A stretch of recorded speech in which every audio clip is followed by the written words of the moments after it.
Hi mga kamamshi, kanakshi, and kapapshi. Muling nagbabalik ang yung mom of two for today's mini vlog. Samahan nyo kaming pumunta ng Alphamart para mag-restock ng aming snacks. Lalo na tong snacks ng mga kiddos. Kasi nga naubusan na at nangihingi na ang mga bata ng kanilang bread or anything na pwede nilang makain just in case magutom sila. So, ayun na nga. Meron kasi dito sa Laos sa subdivision namin, meron ditong Alphamart. So, malapit lang siya, mga minutes away from our house. Hanggang doon sa store na yon.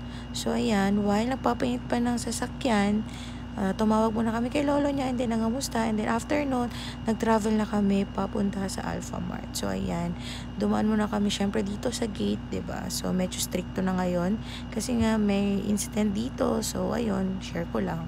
So balik na nga tayo dito sa ating pagpunta sa Alphamart.